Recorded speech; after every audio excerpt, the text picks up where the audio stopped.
श्रीगुरुभ्यो नमः। हरिः ओम्। सदाशिवसमारम्भां शङ्कराचार्यमध्यमाम् अस्मदाचार्यपर्यन्तां वन्दे गुरुपरम्परां।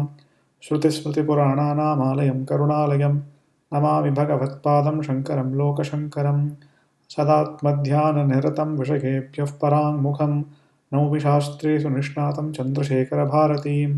ॐ Verse 10, page 9, in the middle.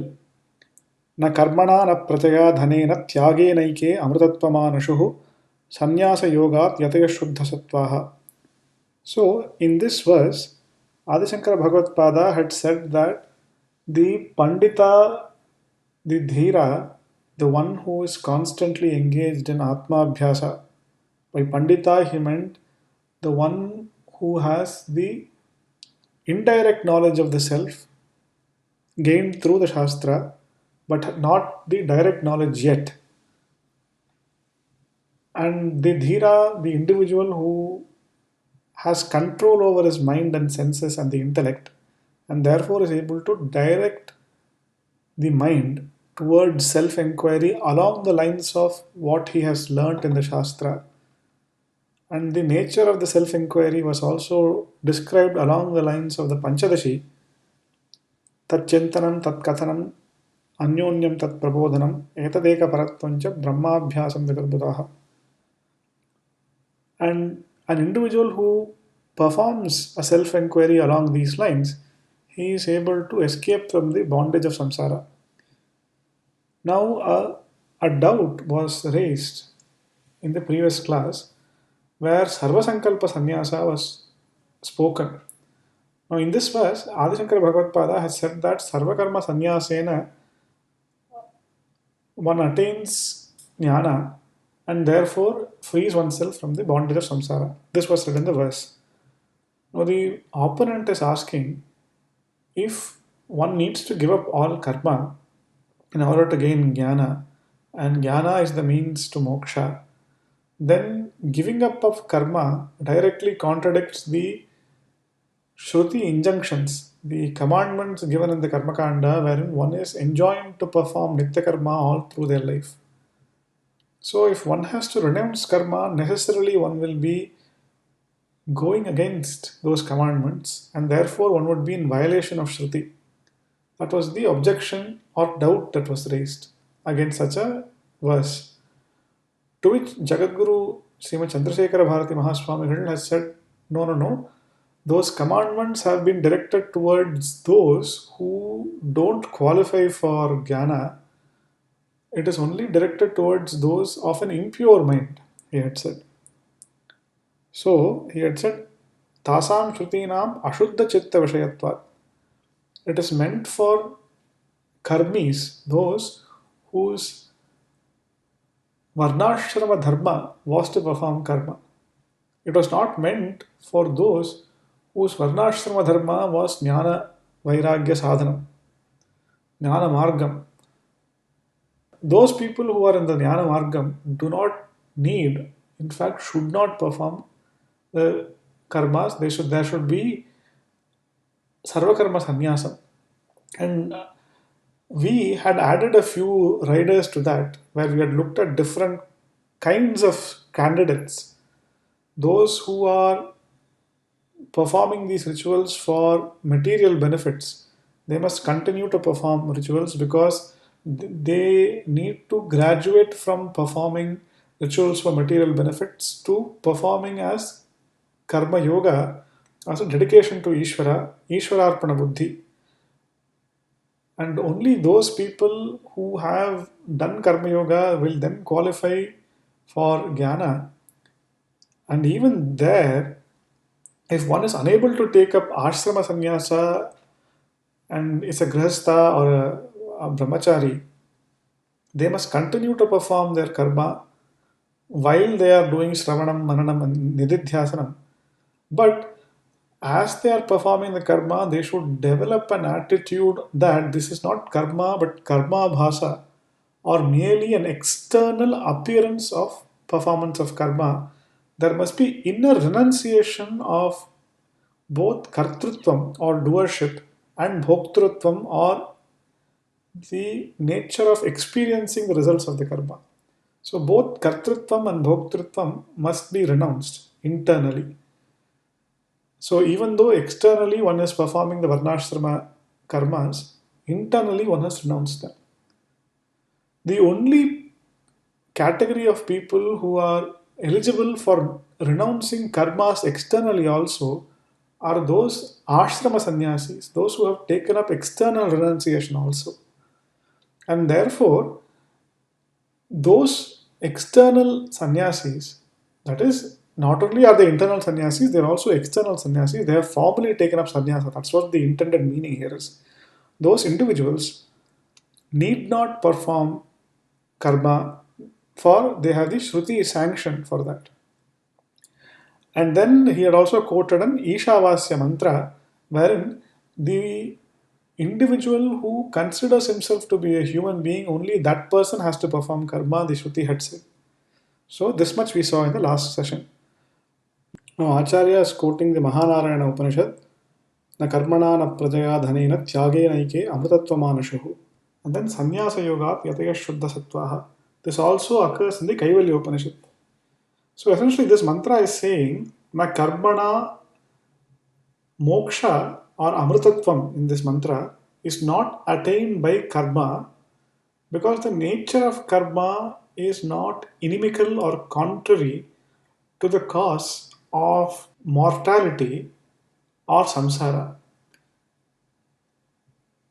The cause of samsara is ignorance, and karma does not remove ignorance.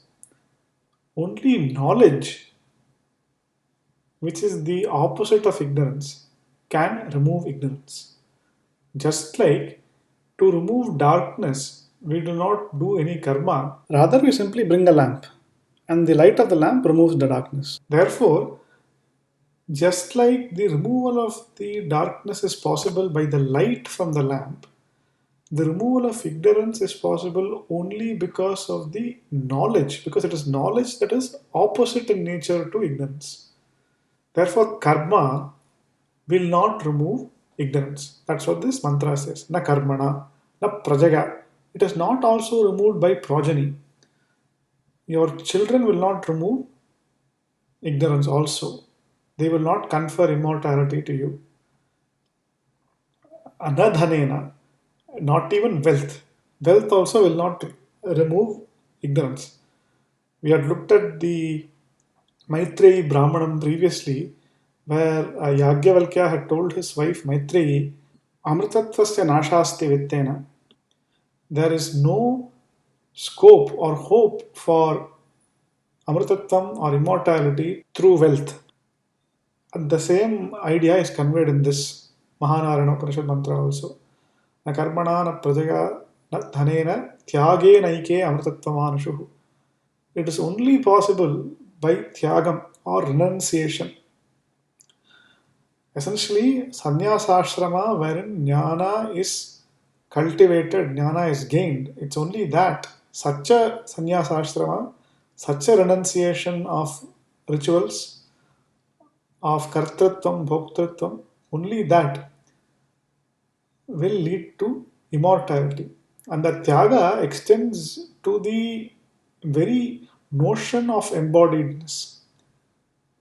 Sharira Abhimana Tyaga is also included there. The next quote is the next mantra in the Mahanarayana Upanishad and the Kaivalya Upanishad. He is quoting only a portion, Sannyasa Yoga Yataya Shuddha Sattvaha. The entire mantra is Vedanta Vijnana Sunishchitarthaha Sannyasa Yoga Yataya Shuddha Sattvaha Te Brahma Loke Tupara Antakale Paramata Parimuchanti Sarve. So there, the Sannyasa Yoga Yataya Shuddha Sattvaha is being referred to here. And here, Jagadguru Srimad Chandrasekhara Bharati Mahaswami is saying that it is those individuals who have taken up sannyasa ashrama, or alternatively, we can also interpret as those who have renounced karma internally, and those who have purified their intellects. It's they who are capable of crossing over the ocean of samsara through gaining knowledge. And then Acharya quotes from the Mundakopanishad, Plavahyete adhrida yagya rupaha ashtadashoktam avaram yeshu karma etachreyo yebhinandanti moodhaha jaramrutyum te punarevapi yanti.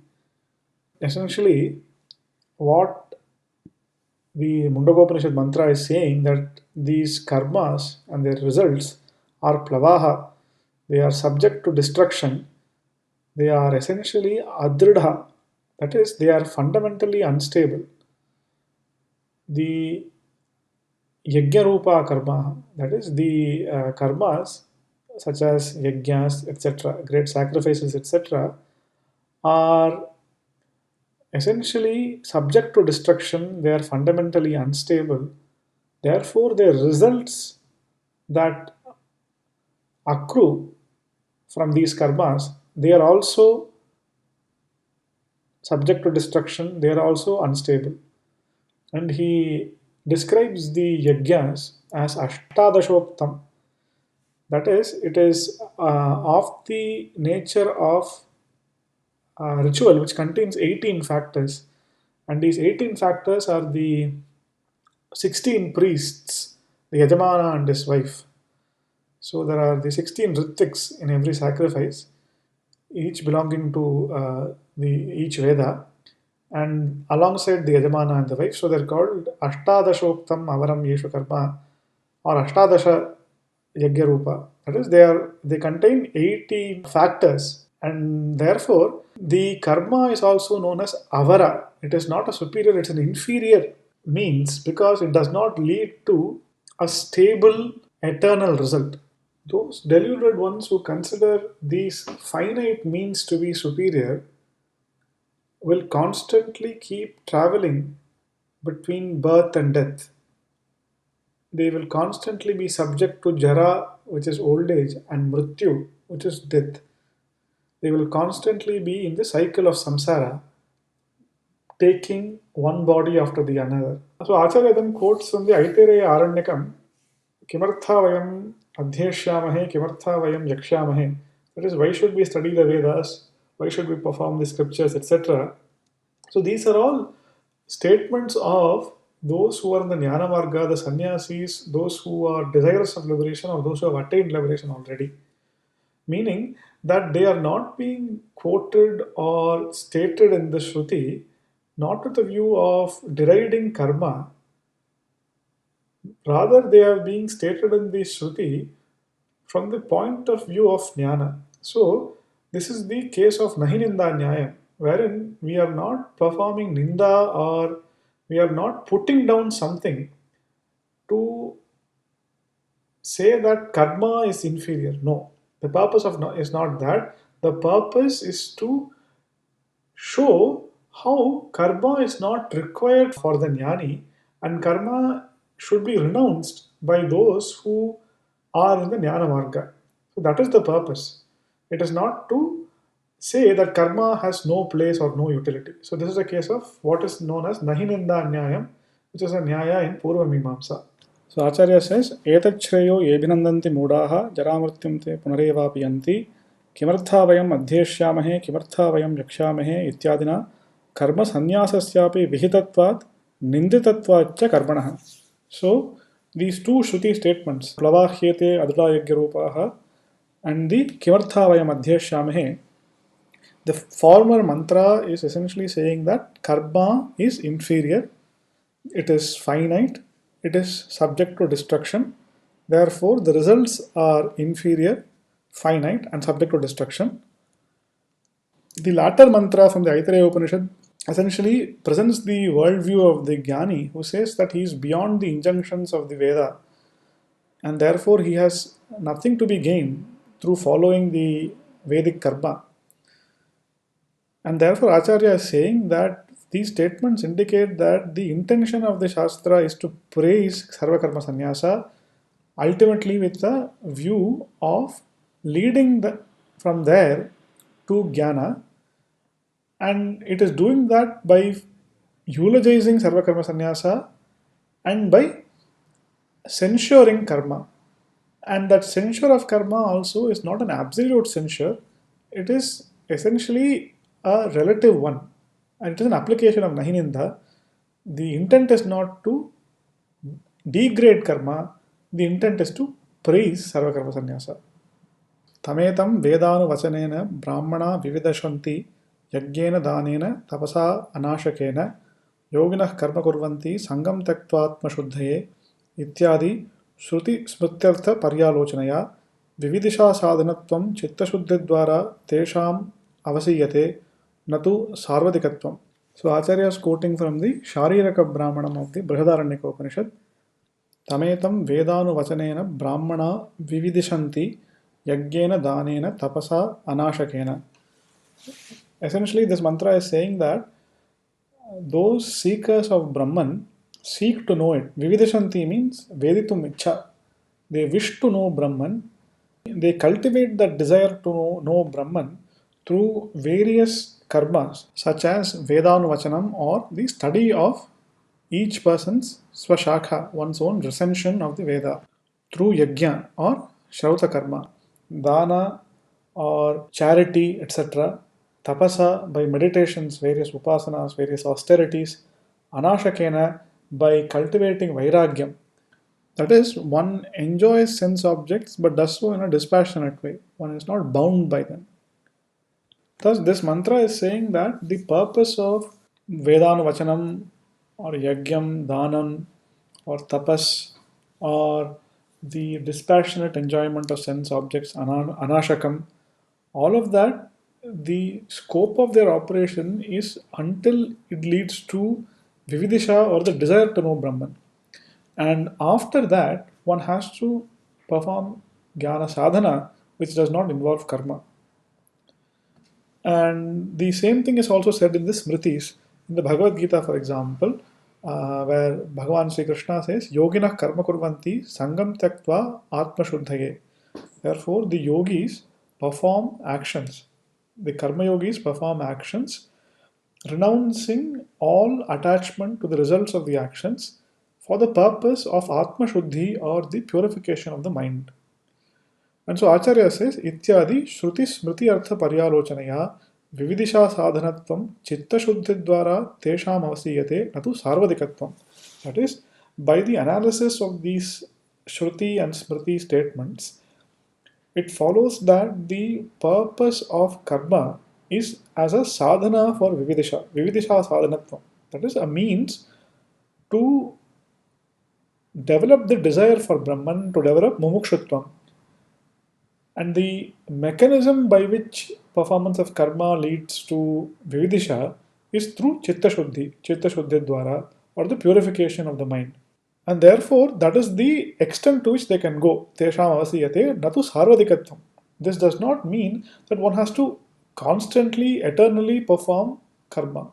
Their purpose is valid, they have an important purpose, but one must understand that purpose and use it within that limits. One should not exceed the limits of what is possible with karma. Because as the Mundaka Upanishad says, Nasti akritah kritena. तथा सति यद् अहरेव विरजेत् तद् अहरेव प्रव्रजेत् इत्यादि संन्यास विधायक वाक्य व्याकोपापत्तेः कर्म निंदा अनुपपत्तेश्च. So Acharya here is saying, if it was really true that one had to perform karma throughout one's life, and that was a universal rule that applied to everybody, whether they are on the path of karma or whether they have come to Jnana Marga, then all the Shruti statements that enjoin one to take up sannyasa ashrama and all those Shruti statements that censure karma would end up becoming invalid and meaningless. And so he gives an example from the Jabala Upanishad, which says, Yad ahareva virajet tad ahareva prabrajet, meaning the instant one develops vairagya or dispassion, that instant itself one must immediately take up sannyasa, must renounce all karma. So that is a statement, an injunction for taking up sannyasa as an ashrama for one who has developed intense vairagya. Now, such a statement would become invalid because that individual who has taken up sannyasa would not be able to do karma, and therefore, to rescue that statement from becoming meaningless, we have to admit that the object of the two statements, that you must perform Agnihotra all through your life and that you must immediately renounce all rituals and take up sannyasa ashrama, are meant for two different people.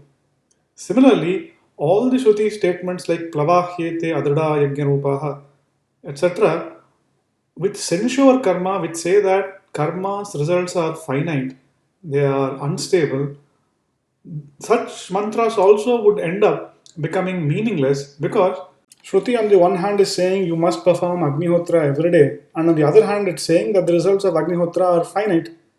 The natural question is going to be, why is the Shruti asking me to do something which is unstable, finite, which is not going to give me joy?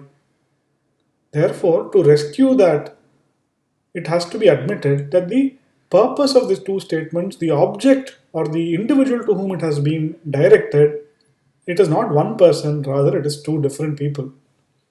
The karmas that have to be performed by individuals all through the life have been directed to those people for whom dharma is the main aim in life, who do not have the desire to know Brahman yet, who are still operating in the sphere of ignorance. Whereas the statement, give up rituals immediately and take up sannyasa ashrama, has been directed to one who primarily focuses on moksha and whose interest and life has been dedicated to it, and one who is on the path of knowledge, which is inimical to ignorance.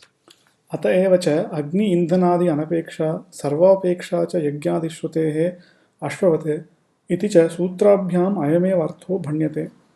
So Acharya is referring to the Agni Indhanadhyadikaranam of the Brahma Sutra, which occurs in the third Adhyayam, where the Sutrakara is saying that Atha eva, therefore, and hereby therefore is referring to a previous sutra wherein it was established that the means to moksha is knowledge. And so the summary is occurring in this sutra. Therefore, because the means to moksha is knowledge, the one who is a sannyasi has no apeksha or requirement to perform Agni Karya like Shrota Karma, etc. And therefore, he does not have the requirement to light up the fire, Agni Indanam. And in the very next sutra, the Sutrakara is saying, Sarvapeksha cha yajnati shrutehe ashravate. Just because the sannyasi does not have the necessity to do Agni Karya in the sannyasa ashrama, it does not mean that the other rituals have no purpose in the generation of jnana. They do have a purpose, but it is not a direct relationship. That is, karma does not produce moksha. Karma aids in the generation of jnana because in the previous ashramas one should have performed the karma so that chitta shuddhi or purity of mind is attained. And therefore, there is sarvapeksha. All religious actions that have been mentioned in the Vedas, like the Ashwamedha Yaga, etc., all have their own purpose, and their purpose is to create the conditions necessary for the rise of jnana. However, there is no requirement that karma and jnana should coexist, or that karma produces jnana directly. It is only jnana and jnana alone, in the absence of karma, that is necessary and sufficient for moksha. With that, the commentary to the 10th verse has ended. The last line of the commentary is actually the Sangati for the next verse. So, therefore, we will take that in the next session. This session we will stop now. Purnamadav Purnamidam Purnat Purnamudachyate Purnasya Purnamadaya Purnamevavashishyate. Om Shanti Shanti Shanti.